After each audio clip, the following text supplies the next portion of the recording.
پارسه یا تخت جمشید،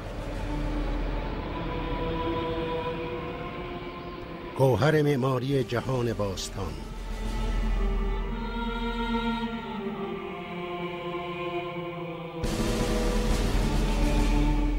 اینجا روزگاری غنی‌ترین شهر زیر آفتاب بوده است.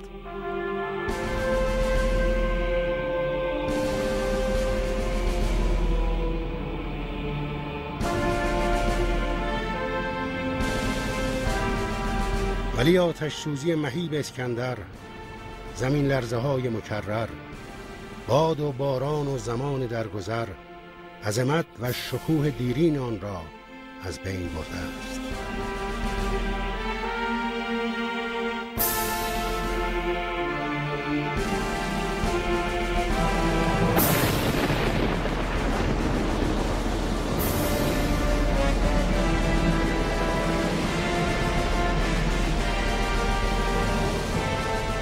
با این حال امروز با استفاده از نظریات جدید باستانشناسان، به کارگیری فناوری نوین و نیروی تخیل، شرایط مناسبی فراهم شده است تا بتوانیم جلوه‌ای از شکوه و زیبایی آن را بازآفرینی کنیم.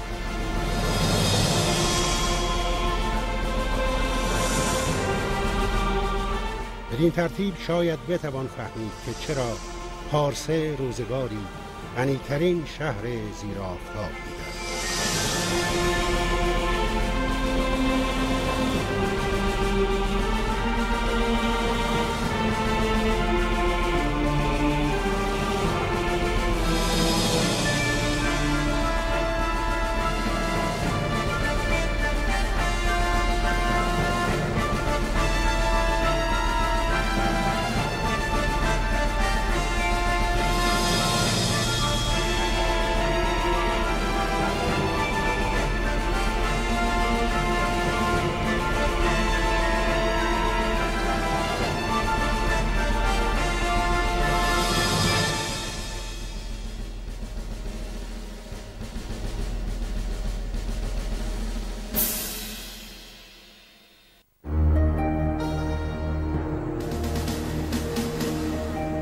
ایران هخامنشی جایگاه مهمی در میان تمدن‌های بزرگ دنیای باستان دارد.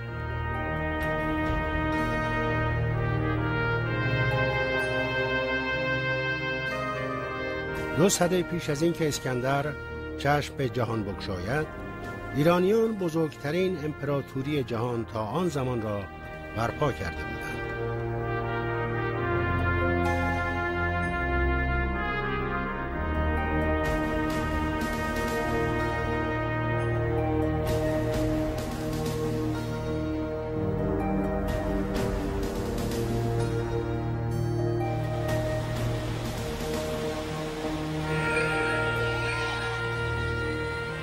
ایرانیان شاخه‌ای از اقوام هند و اروپایی بودند که به فلات پهناور ایران کوچ کردند و در جای جای آن ساکن شدند.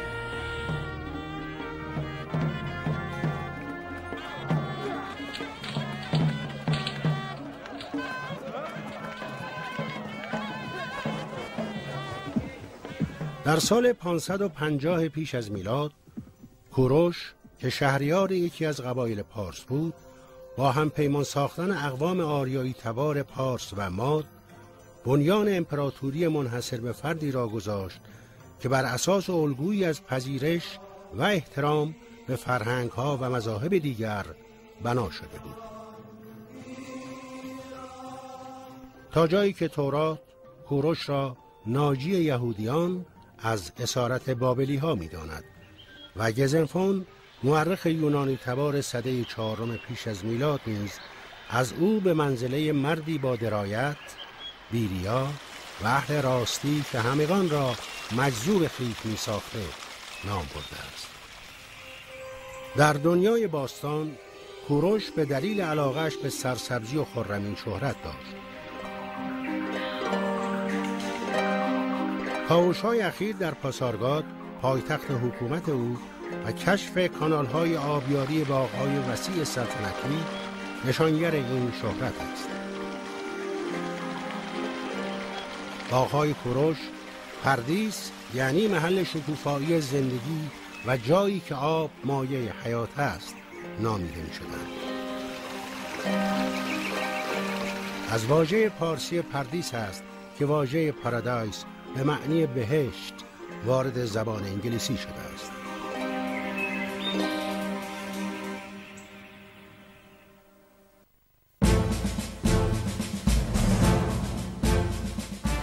پس از کوروش، داریوش بزرگ امپراتوری هخامنشی را به اوج قدرت و وسعت خود رساند. این امپراتوری از یک سو از هند تا مرزهای یونان و سوی دیگر از مصر تا جنوب روسیه امروزی گسترش داشت. برای اداره این سرزمین پهناور که 28 ملت گوناگون را در بر می‌گرفت، اقدامات بی‌نظیری انجام داد. شاهان هخامنشی به جای یک پایتخت دارای 4 پایتخت بودند که در طول سال در آنها اقامت می‌کردند. پایتخت‌ها در 4 مرکز اصلی تمدن‌های باستانی آن روز بنا شده بودند: بابل، شوش، هگمتانه و بالاخره پارسه یا تخت جمشید.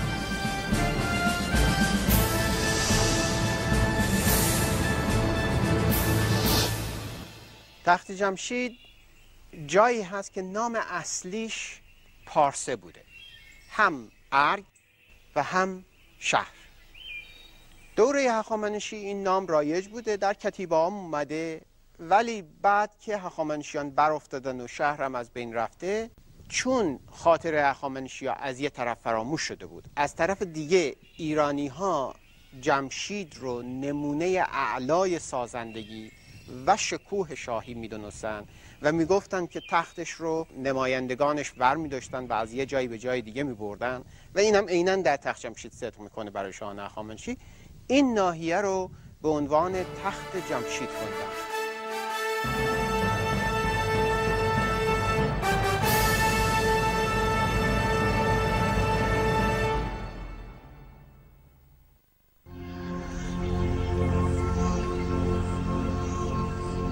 پارسه یا تخت جمشید در سال 518 پیش از میلاد بنیان نهاده شد. ابتدا در دامنه کوه رحمت با چیدن قطعات عظیم سنگ در کنار هم، زمین تختی به وسعت 125,000 متر مربع که به صفه مشهور گشته شکل داده شد. سپس کار ساخت کاخهای مجلل و تالارهای پرشکوه آن در زمان داریوش بزرگ آغاز شد و طی 50 سال توسط جانشینان او یعنی خشایارشا و اردشیر اول هخامنشی ادامه یافت و تکمیل گردید. ولی شاید مهمترین پرسش برای همگان این باشد که این مجموعه عظیم در دوران هخامنشی چه جایگاهی داشته و اهمیت آن در چه بوده است. نشانه‌های لازم برای پاسخ به این پرسش بر روی دیوارها و راه پله‌های تخت جمشید کنده‌کاری شده است.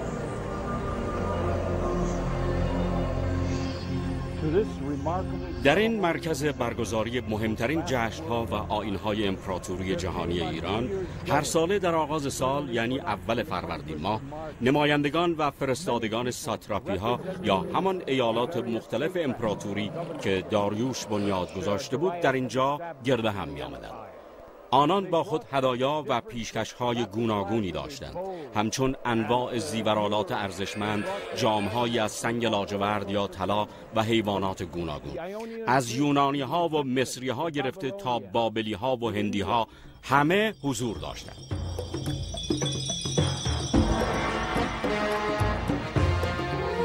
هدیه آورنده آفریقایی در حالی که یک عاج فیل را بر دوش دارد، حیوانی شبیه به زرافه موسوم به اوکاپی را نیز به دنبال می‌کشد. 2 هدیه جذاب و کم نظیر از جنوبی ترین ایالات امپراتوری. خوشبختانه امروزه اشیاء متعددی شبیه به آنهایی که در نقوش تخت جمشید به تصویر درآمده‌اند، در کشورهایی که زمانی جزو قلمرو امپراتوری ایران بودند یافت شده‌اند. برای نمونه این نمایندگان باختر که از بلخ آمدند در حال تقدیم جامه‌های بسیار با ارزشی هستند که احتمالاً از طلا ساخته شده بودند.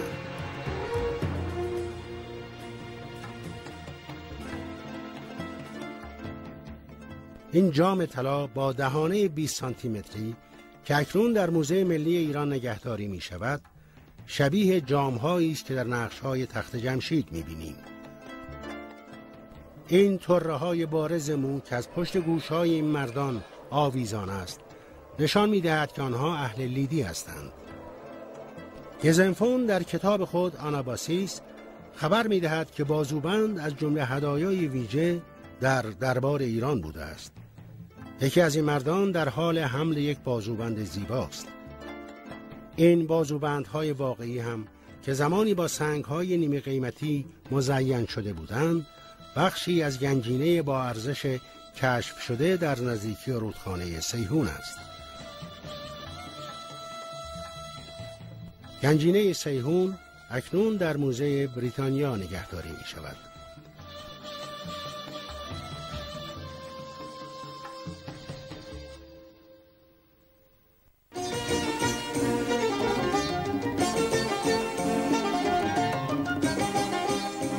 در طول عصر پارچه‌های رنگارنگ و قالی‌های زیبا در زندگی روزمره ایرانیان از ارزش بالایی برخوردار بوده است.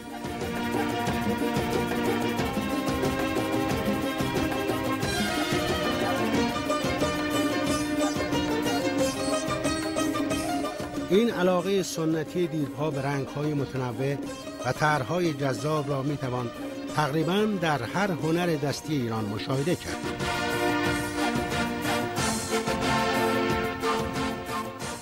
از بزرگترین قالی جهان با مساحت تقریبی 5000 متر مربع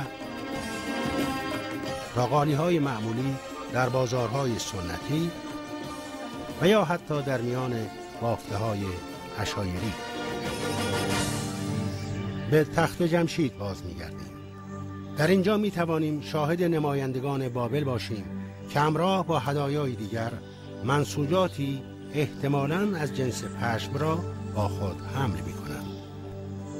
این پارچه بسیار کهن با نقش‌مایه‌های پارسی که در موزه آرمیتاژ در سن پترزبورگ روسیه نگهداری می‌شود، همراه قالی مشهور پازریک در زیر توده عظیم برف‌های سیبری در کاوش‌های باستانشناسی به طرز جالبی یافت شدند. نقش 28 اسب سوار قالی پازریک همچنین یادآور نقوش هدیه‌آورندگان تخت جمشید و مراسم بارعام سلطنتی در آن است. به راستی که صحنه پرشکوهی بوده است. نمایندگان سراسر قلمرو امپراتوری از این پله ها عبور می‌کردند، به کاخ با عظمتی گام می‌گذاشتند تا تحفه‌ها و هدایای خود را با احترام تقدیم پادشاه کنند. هر هیئت را نجیب زاده پارسی یا مادی هدایت می‌کرد. سپس ایشان به حضور پادشاه معرفی می شدند تا هدایای خود را پیشکش کنند و بعد جشن نوروز و مراسم سال نو آغاز می شد که آن را با نمادی از درآویختن شیر با گاو نمایش می دادند. یعنی که سال کهنه را سال نو به پایان رسانده است. چنین بود تخت جمشید.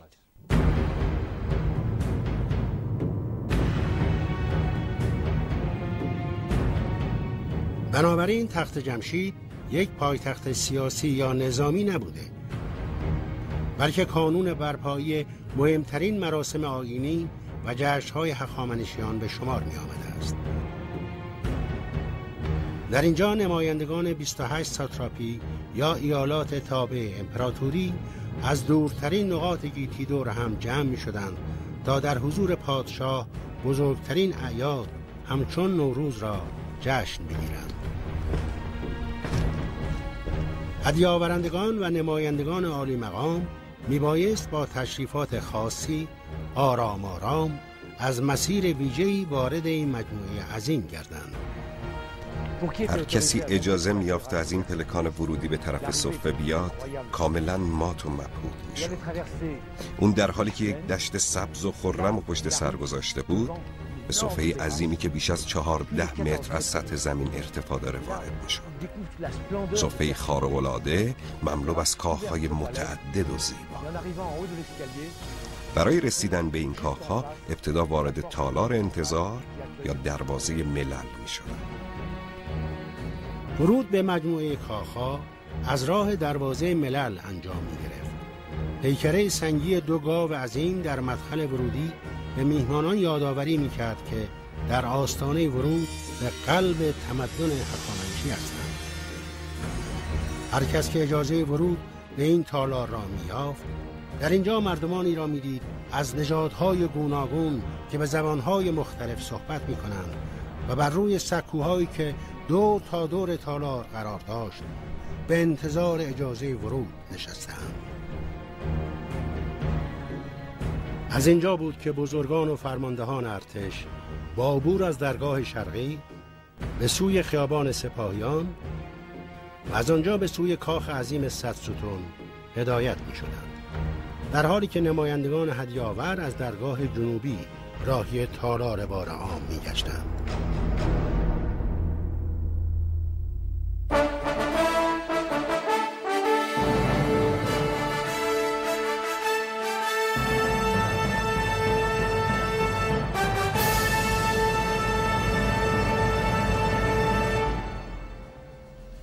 هیئت‌ها و نمایندگان عالی مقام که از سرتاسر امپراتوری هخامنشی به تخت جمشید آمده بودند، از راه دروازه جنوبی توسط بزرگان پارسی یا مادی برای شرکت در مراسم بار عام به سوی کاخ آپادانا هدایت می شدند.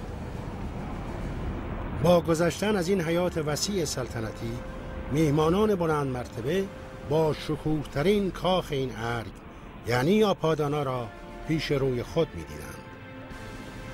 2 سری پلکان بسیار زیبا در شمال و شرق کاخ ورودی های کاخ آپادانا را تشکیل می دادند.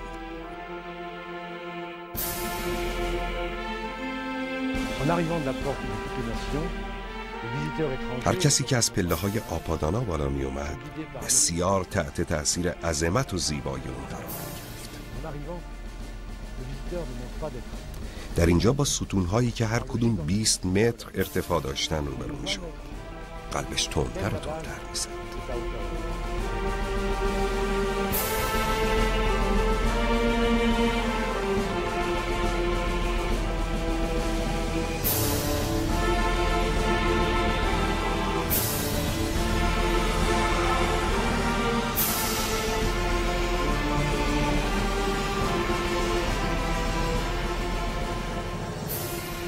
بعد با گذر از میان درهای عظیم چوبی که با ورقه‌های نقشدار طلا و نقره مزین شده و هر کدوم 18 متر طول داشتن، وارد تالار اصلی می شدن.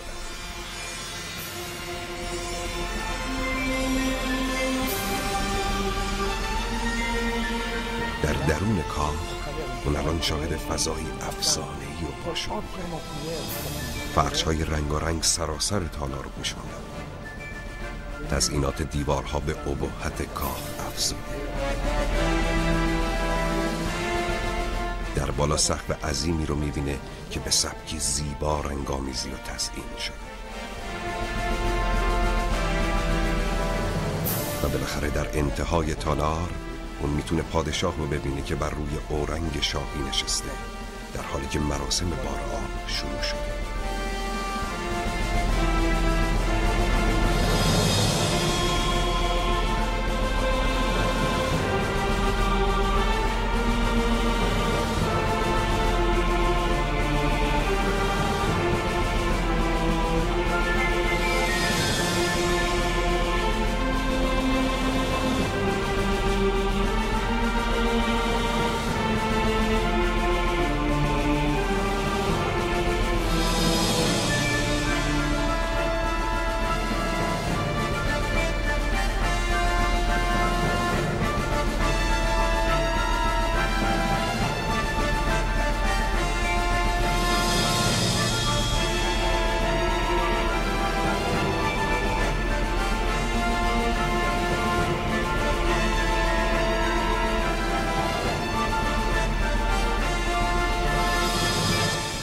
فضای با شکوه و تزیینات زیبای این تالار آشکارا همگان را به حیرت وامی داشت. کافی است به بخشی از این تزیینات، یعنی آجرهای لعابدار رنگارنگ که روزگاری برج‌های کاخ آپادانا را تزیین کرده بودند و کماکان سالم باقی ماندند، نظری بیفکنیم.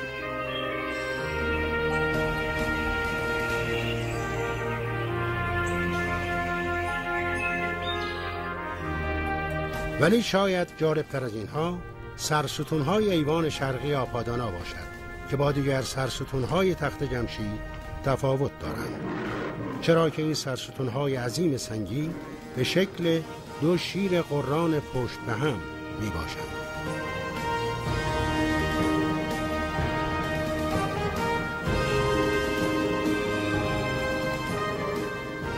پادشاهان هخامنشی با پذیرش هدایا در تخت جمشید وفاداری رعایای خود را مورد تأیید قرار می‌دادند، اما برای نشان دادن اوج عظمت و شکوه امپراتوری خود روش‌های دیگری نیز داشتند.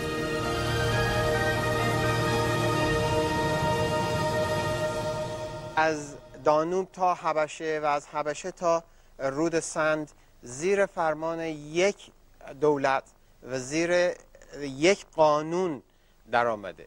این قانونمندی باعث شده که فرهنگ‌های مختلف اجازه رشد پیدا کنند و یک مملکت آباد به مدت 200 سال با نهایت سرفرازی کار و کوشش بکنه و فرهنگ خودشون رو بپرورونند.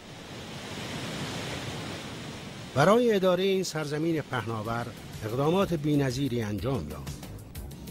داریوش شاه چنین میگوید: و من دستور دادم تا این ترعه را حفر نمایند تا رود نیل که در مصر جاری است با دریایی که در پارس است مرتبط گردد.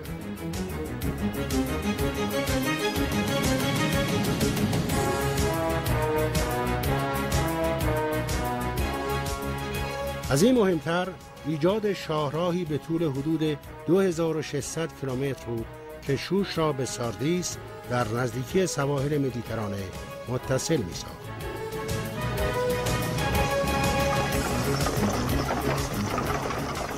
در طول این بزرگراه استراحتگاه‌ها و ایستگاه‌های خاصی نیز احداث شده بود که امر بازرگانی و همچنین ایجاد ارتباط و رساندن نامه‌ها را سرعت خارق‌العاده‌ای می‌بخشید.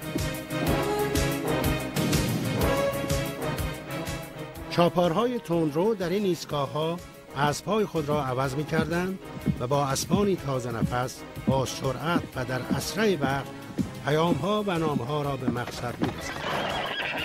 این شبکه ارتباطی در واقع نخستین شکل پست سریع السیر در جهان بود. همچنین در زمان داریوش بزرگ بود که برای نخستین بار یک نظام توزیع استاندارد به کار گرفته شد و خط میخی پارسی باستان اختراع گردید. همزمان سکه‌های طلا و نقره نیز ضرب گردید و در سراسر امپراتوری به کار گرفته شد.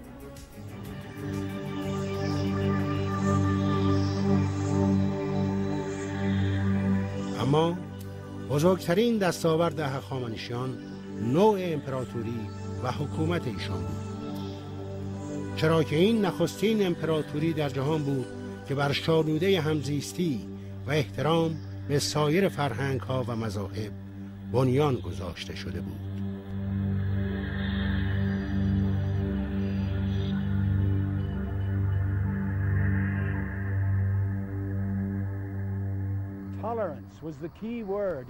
وسعت نظر هخامنشیان در رابطه با تحمل مذاهب و فرهنگ‌های دیگران بسیار جالب توجه است. ایشان با آنکه خود زرتشتی بودند، نه تنها به عقاید مذهبی دیگران احترام می‌گذاشتند که حتی یاریشان نیز می‌کردند.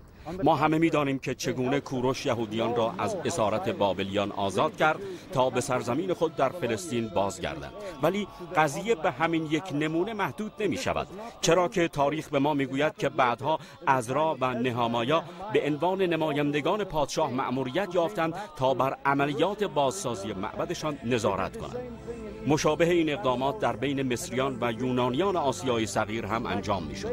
در واقع باید گفت که دوران هخامنشیان اولین نمونه بارز آزادی مذهبی در طول تاریخ بشر است.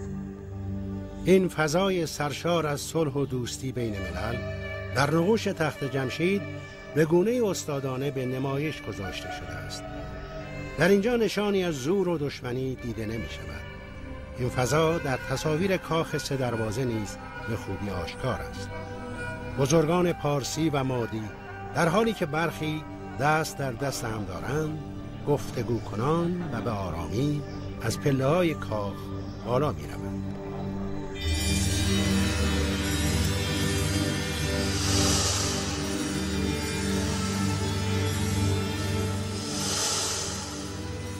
از کاخ سه دروازه احتمالاً توسط شاهان هخامنشی برای برگزاری مشاوره با بزرگان و اشراف مادی و پارسی و مقامات مملکتی استفاده می شده است. به همین دلیل برخی کارشناسان از آن به عنوان تالار شورا یاد کردند. بیشتر این اشراف گلها یا غنچه‌های شبیه نیلوفر در دست دارند، در حالی که دیگران جسمی گرد شبیه سیب یا تخم مرغ رنگ کرده با خود دارند که تمام آنها حتی امروزه نیز از نمادهای جشن نوروزند.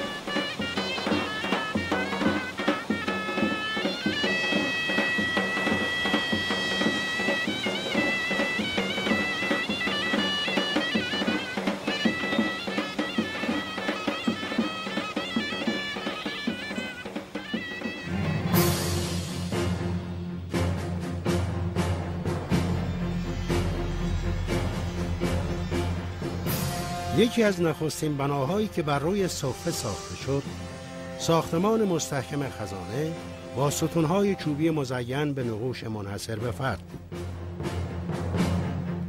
تاریخ نویسان یونانی در مورد ثروت سرشار شهر پارسه و ارگ پادشاهی آن اغراق نکردند. بنابر نوشته‌های دیودوروس سیسیلی، پارسه مملو از طلا و نقره و انواع ثروت‌ها بود. اما اسکندر مقدونی و ارتش او پس از قتل و غارت مردم به تاراج ثروت سرشار آن پرداختند و سپس آن را به آتش کشیدند و ویرانه غارت شده بر جای گذاشتند. بنابراین تنها تعداد محدودی از اشیایی که برای مقدونیان بی‌ارزش بوده برای ما باقی مانده است. در میان آوار و مخروبه‌های ساختمان خزانه صدها لوح گلین با نوشته‌هایی به خط میخی ایلامی کشف شده است که اطلاعات زیادی درباره سازندگان تخت جمشید در اختیار ما قرار می‌دهد. در اینجا می‌خونیم که 11 کارشا تقریباً معادل 1 کیلوگرم نقره به عنوان کارمزد به گروهی از کنده‌کاران چوب و هنرمندان نقش‌آفرین در تخت جمشید پرداخت شده که این کارگران زیر نظر بارات کاما مدیر ارشد امور مالی تخت جمشید کار می‌کردند. این لوح‌های گلی به ما نشان می‌دهند که کارگران سازنده تخت جمشید برده نبودند. در واقع هخامنشیان تعداد زیادی زن و مرد را به استخدام درآورده بودند که مطابق با مهارت و ماهیت کاری که انجام می‌دادند به صورت نقدی یا جنسی به آنها حقوق مناسب می‌پرداختند. همچنین از این لوح‌ها در می‌یابیم که برخی از سرکارگران زن بوده که در مواردی بیش از 100 نفر زیر نظر آنها کار می‌کردند. در خیلی از موردها ما داریم که زنایی هستند که تقریبا نزدیک به 2 برابر یک مرد حقوق میگیرن. مردا به طور کلی میانگینی حدود 3 پیمانه مورد نظر مثلا غله دریافت میکنن ماهانه، اما این زنها ما میبینیم 5 پیمونه دارن میگیرن.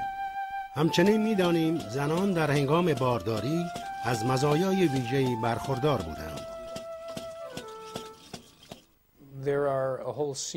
نوشته‌های زیادی داریم در مورد پرداخت جیره و مایحتاج ویژه به مادرانی که به تازگی دارای فرزند شدند. به طوری که مایحتاج 1 ساله این مادران تامین میشد.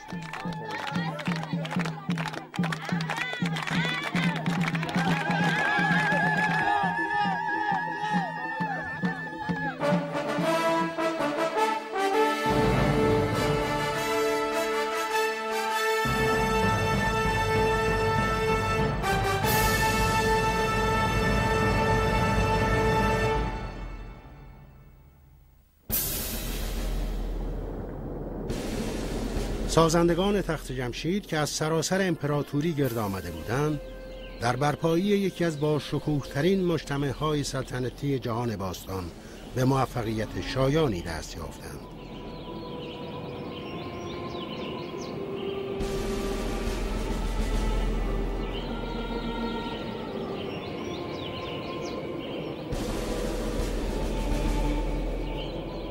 En termes de beauté, c'est difficile de trouver les mots justes. برای بیان زیبایی تخت جمشید واژه مناسبی نمیشه. گویی که یک سمفونی معماری در اینجا برپاست.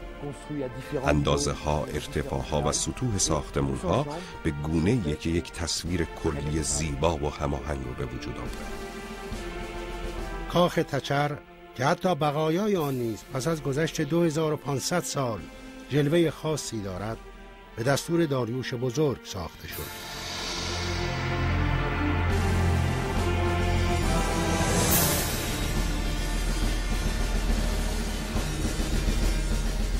در قسمت جنوبی کاخ پلکانی 2 سویه قرار دارد که راه اصلی ورود به تالار مرکزی کاخ بود. نور ملایمی که از درون پنجره‌ها وارد تالار مرکزی این کاخ میشد به آن جلوه خاصی میبخشید. از ویژگی‌های دیگر این کاخ استفاده از سنگ‌های بسیار صیقل داده شده و براق در جای جای آن بوده است که به طور طبیعی تصاویر گوناگون را همچون آینه منعکس می‌نمودند. و همین جهت کاخ تچر به تالار آینه نیز شهرت یافته است.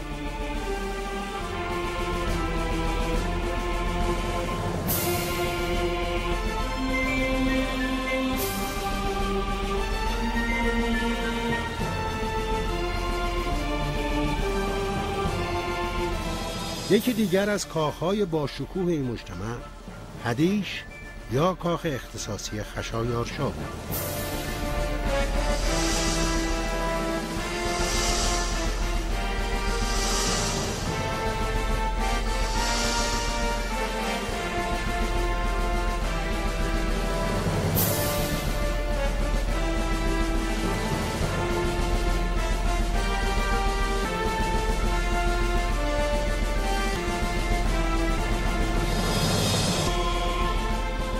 میگویند در اینجا بود که اسکندر آتش ویرانگر تمام کاخهای به توی سوخته مانده و بقیه از میان رفته است.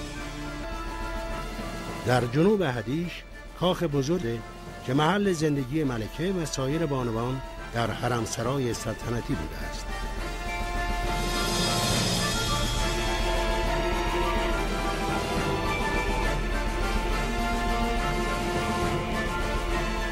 قسمت غربی این کاخ بیش از 70 سال پیش بازسازی شده و امروز بنیاد پژوهشی پارسه پاسارگاد و موزه تخت جمشید را در خود جای داده است. با اینکه هنری و تزیینی هخامنشیان شامل برخی عناصر تا سر امپراتوریه، اما ویژگی در ادغام این عناصر پراکنده است که مجموعه‌ای رو به وجود میاره که آشکارا هخامنشیه. کاخهای پرشکوه تخت جمشید نمونه‌های بارز این هماهنگی هست.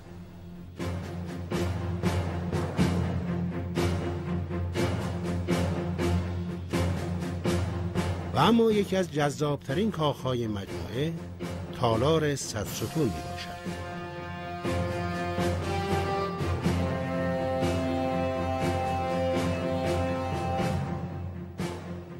ما الان در کاخ 100 ستون هستیم که خشایارشا شروع کرد و اردشیر پسرش به پایان برد. این یکی از باشکوه‌ترین کاخهای تخت جمشید. 100 تا ستون داشته، 10 ردیف در 10 ردیف.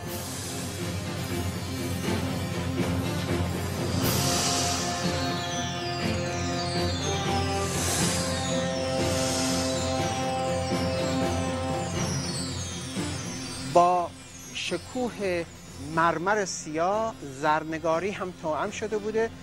زیر ستونها به شکل زنگوله است، بالای ستون سرستونهای دو سر گاوه که شاهتیرها روی اونها سوار می شده و این یکی از زیباترین مناظر تخت جمشید رو تشکیل می داده.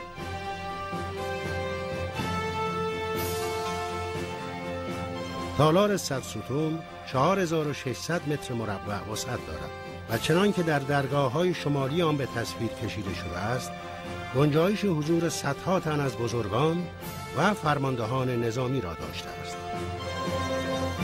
و روی این درگاه‌ها جمعاً 100 فرمانده نظامی یک بار از سمت چپ و یک بار از سمت راست نشان داده شدند. این 100 افسر که پایه‌های امپراتوری هستند در واقع نماد همان 100 ستون میباشند. تخت جمشید پایتخت تشریفاتی و آیینی بزرگترین امپراتوری آن روز و گوهر معماری جهان به شمار می‌رفت، به طوری که داریوش شاه در مورد آن گفته بود و من آن را امن، مناسب و زیبا ساختم. با این حال زیبایی و عظمت پارسه فقط 2 قرن دوام یافت، چرا که در سال 330 قبل از میلاد غنی‌ترین شهر زیر آفتاب توسط اسکندر مقدونی به یغما رفت و به آتش کشیده شد. اسکندر رو معمولاً قهرمان یونان میدونن، ولی اسکندر یونانی نبوده، مقدونی بوده که خودش و پدرش با آتنی ها، با هیپ ها، با دیگر یونانیان با فرهنگ جنگیدن. هم یونانیا رو برده و بنده کرد و هم به ایران حمله کرد فقط به خاطر غارت و تاراج. زمانی که اسکندر از مقدونیه به راه افتاد، کاملاً به غنا و ثروت تخت جمشید واقف. میدونست که اینجا مظهر و نماد اصلی قدرت امپراتوری هخامنشیه. وقتی که به شهر پارس رسید، با اون که این شهر تسلیم شده بود، مردمش رو از دم تیغ گذران، خانه‌هاش رو به سربازان سپرد تا گنجینه‌های 200 ساله رو از میون اونها غارت کنن. و خودش در روی این سفره اومد عمدن تخت جمشید رو آتش زد.